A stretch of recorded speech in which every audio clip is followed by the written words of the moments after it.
एक सेठ थे,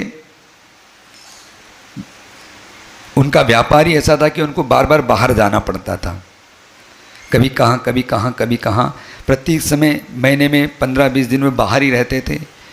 तो जहाँ भी बाहर जाते तो उनको ठहरने की बहुत समस्या पड़ती थी, ढंग से स्थान नहीं मिलता। अब सेठ तो अपने स्टैंडर्ड की चीज़ ढूंढेंगे, छोटे मोटे गांव में गए तो कहाँ रुकने को मिले, क्या होटल मिले नहीं, कुछ मिले नहीं, क्या मिलेगा, कोई धर्मशाला ढंग की मिले नहीं। तो उन्होंने अपने 2 लड़कों को कहा कि देखो मैं व्यापार के निमित्त जाता हूँ, तुम ये 1-1 लाख रुपया लो और जहाँ जहाँ मैं व्यापार के लिए जाता हूँ वहाँ वहाँ रहने के योग्य स्थान बनाओ, और रहने का स्थान मेरे योग्य होना चाहिए।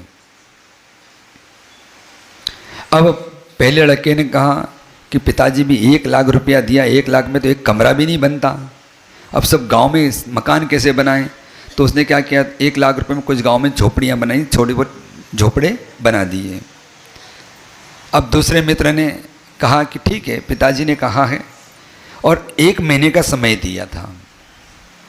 1 महीने बाद पिताजी ने कहा देखो मैं अब जा रहा हूँ, मैं चाहता हूँ कि पहले तुम अपने अपने स्थान दिखाओ। तो पहले लड़के ने दिखाया कि पिताजी ये बनाया आपके लिए, तो बोले मेरे लायक रहने के स्थान नहीं है, मैं झोपड़ी में, मैं बंगले में भवन में रहने वाले झोपड़ी में रहूँगा, कहाँ कैसे रहूँगा, नहीं। दूसरा पुत्र कहता पिताजी आप घबराओ मत, ये 1 लाख रुपये वापस संभालो आप। बोले क्यों, तुमने कुछ बनाया कि नहीं।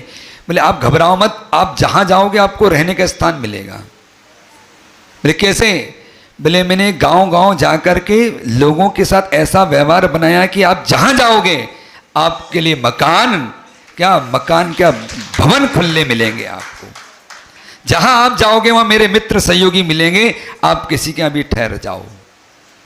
तो उसने 1 महीने में ऐसा व्यवहार बनाया गांव में जाकर के सबके प्रति प्रेम वात्सल्य के साथ कि व्यक्ति कहीं भी चला जाए तो उसके लिए मकान दुकान क्या चाहिए सब खुला है।